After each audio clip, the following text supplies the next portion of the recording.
Good morning, good day, good evening, everyone, wherever you are. It's a cold day out here, minus 15 at Celsius, so not much we can do outside.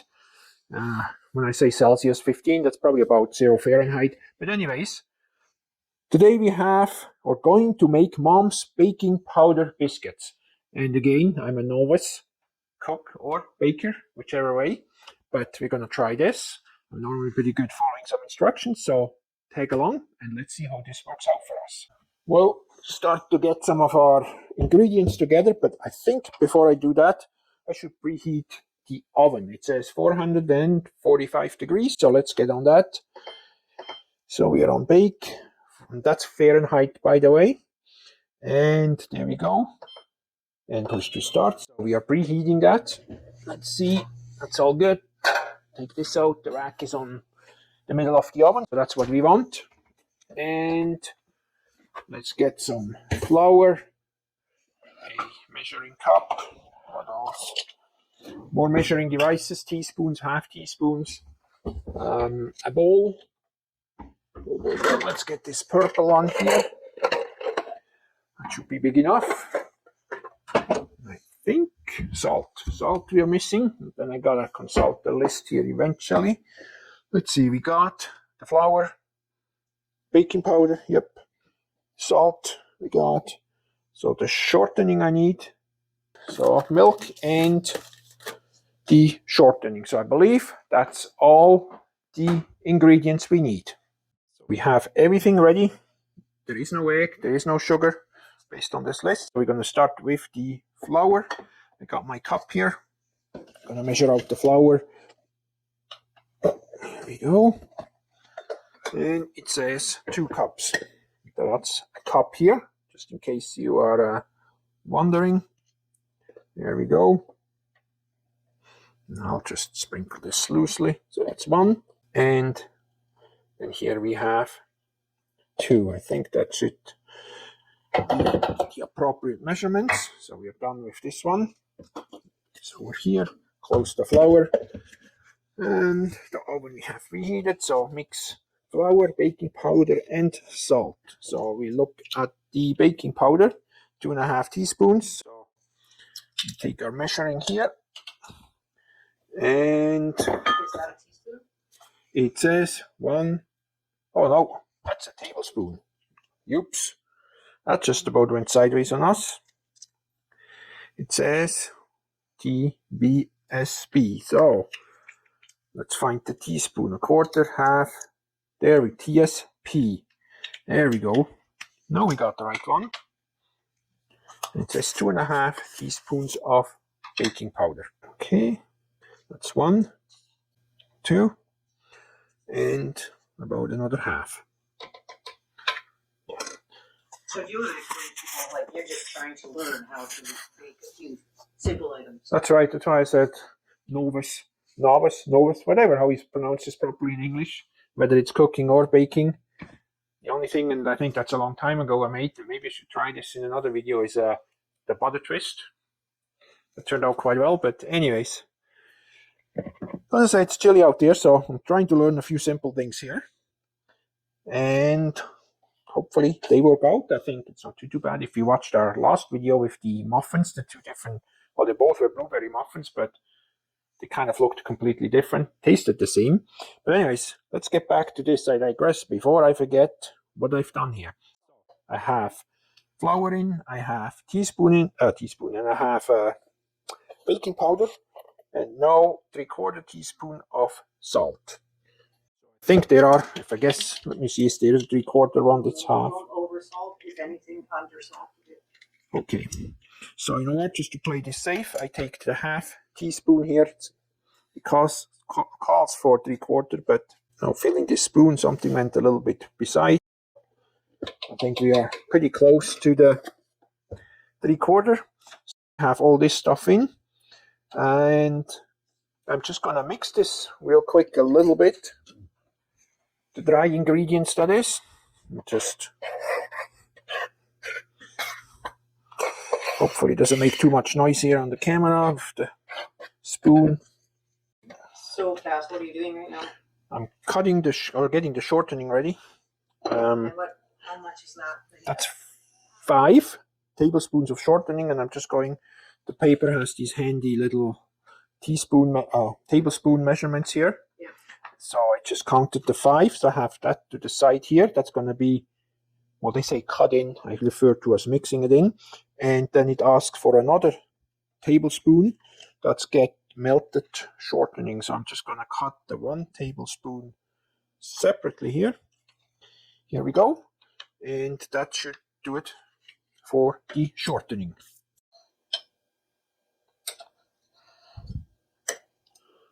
And what are you doing there? I'm cutting in You're just chopping up the shortening. the right now. shortening.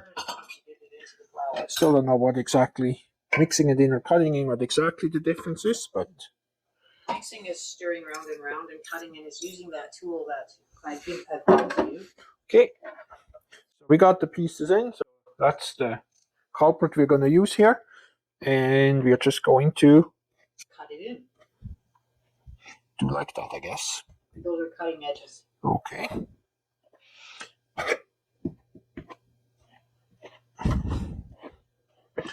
Well, I'm just going to tilt the ball a bit so you can see what I'm doing or trying to do. You will need the knife to clean off the stuff that's clinging. Okay.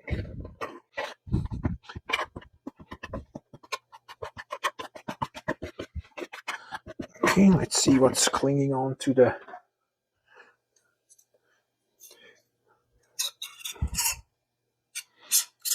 I was going to say to the knife, but it's not really a knife. It's kind of like a knife, but it's, I don't know what the proper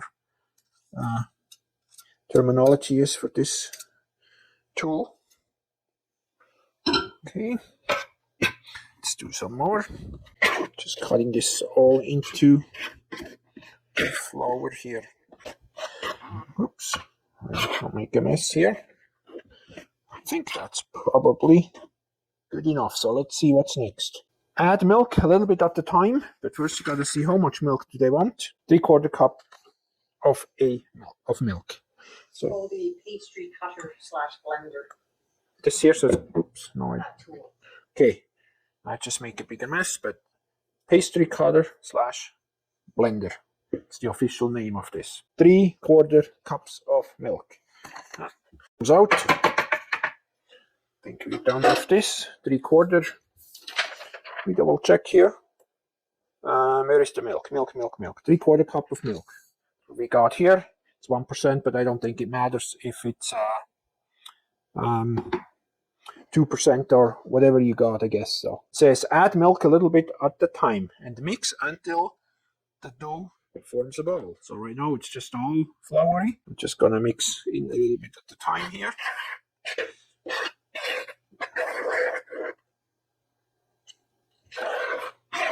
And I'll just mixing this in. Sorry for the scraping noise, but there is no other way around it. Got a lot of dry stuff in here, so let's put the rest in we got. There we go. Put this to the side, and we'll just keep mixing this in. And it says it has to be a ball, so I'm still far away from a ball here. It looks still very crumbly and dry to me, so I'm wondering if we may need to add just a little bit more, although I went with the exact measurements, but we'll see. So following up where I left off, we don't need any more, didn't add any more milk, any more flour or anything. It says it forms into a nice ball. Here we go. And as you can see, it doesn't stick on the hand, so that's precisely what we want. Basically, when the dough starts to clean your bowl, I think we're good. So let's move on here. The dough ready there to show. We're just going to take a little bit. Oh, I guess I could have used a little spoon there, but just a little bit of flour here so it doesn't stick.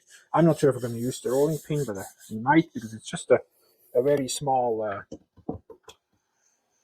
dough or recipe here, small ball. Gonna put this on here.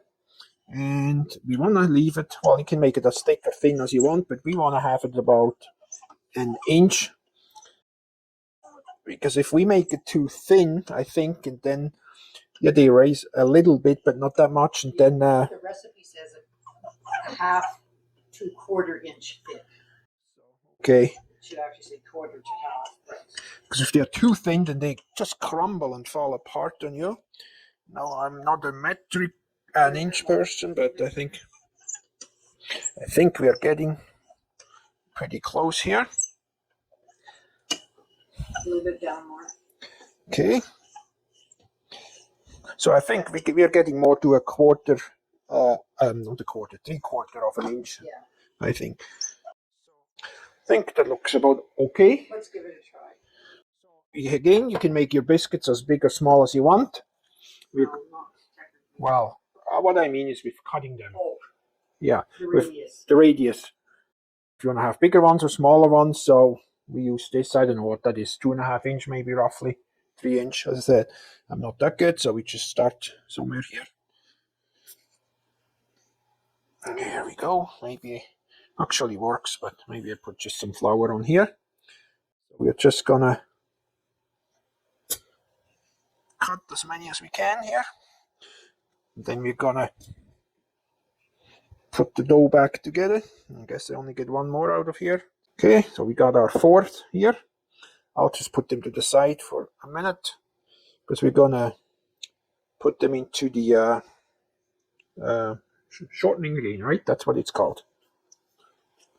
Yes. Okay, I'll make another little ball here. Make sure it doesn't stick. What I should have said though is diameter, not the radius. Radius is a different part of it. Well, the radius would be all the way around. Diameter would be just straight across. Radius is from the center to the outside. Yeah. Which kind of is applicable still.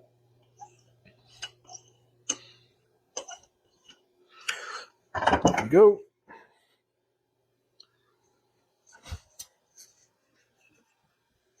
Diameter is across the circle. And we have another two. Put this back together again. And don't need the rolling pin for this anymore. Let's see.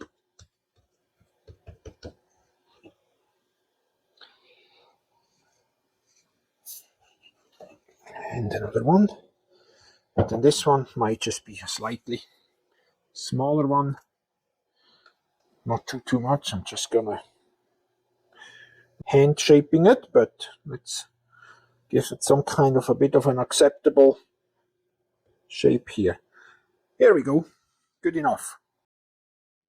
Next step is we are going to, let me put this aside so I don't knock it over. Put the flour aside as well. We're going to have our baking pan here. Now here again, I'm assuming you can just put them on the baking pan, or you can spray it a little bit or put a little bit of flour on as well, I think I've seen before. And in our case, we use parchment paper. Place it on ungreased baking sheet. Oh, ungreased. Okay.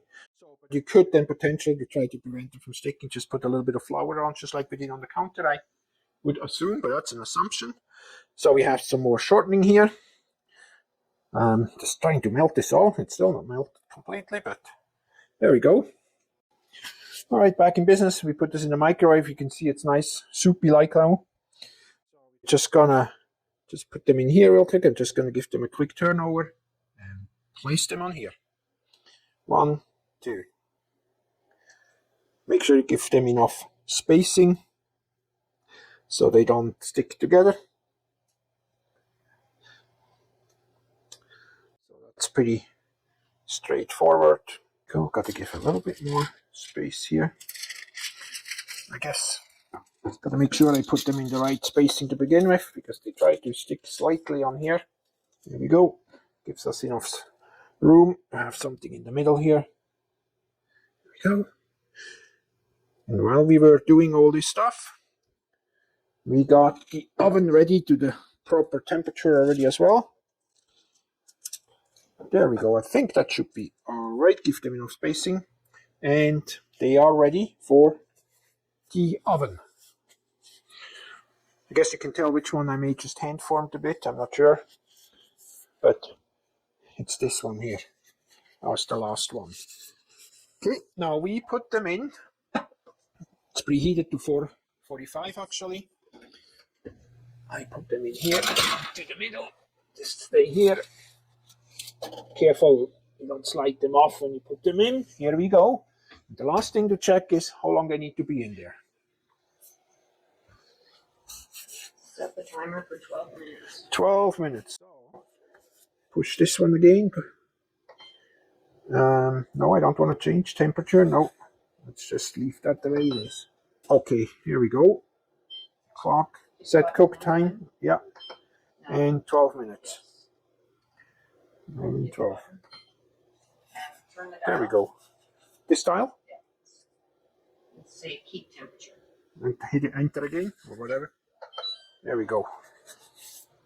And that's it. Let's turn the light on so we can have a look at it in between. So we'll leave them for a minute, clean up a little bit of our mess, and we'll be right back.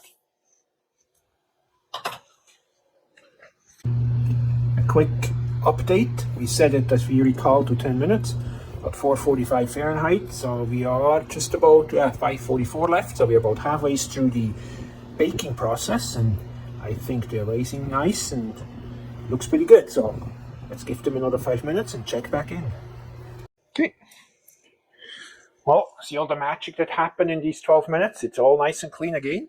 And in the meantime, we got our mom's baking powder biscuits. I think that's what the name is called. We got them ready. So we had them in for the 12, back a bit here, for the 12 minutes. Now, depending on your stove, they may need, or our oven, they may need a little longer or a bit shorter. But here they are. If you look on the top, underneath, so it's time for them to come out and cool down. You can see how they're nicely formed. This one is the one I bit by hand. That's why it looks different. They doubled in size. I'm happy, and I'm going to put them on here to cool off. There we go. Yeah, they're a little warm, but nothing we can't manage here. Look at that. They smell good. Here we go. Now we let them cool off, and then we devour one of them later. We put this to the side, cool off a bit, and it's pretty much, I guess, call it baking with Cass. Just showing one more time, the bottom, nice golden brown, top as well. They are about double in size. I think they went from about 3/4 inches to 1.5 inches. So let's cut them on right in half. I'm just going to cut them in the middle like this, and we'll see how they look on the inside.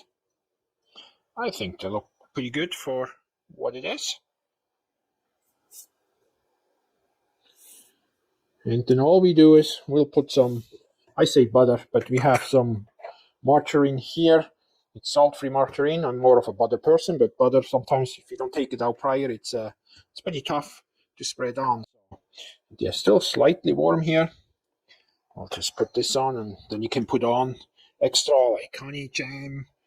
I know some of you like peanut butter out there, so look at that. Just wonderful. But sometimes it's just with a cup of coffee and a buttered up biscuit, really. And it just tastes absolutely awesome. Let me just try this. Smells good.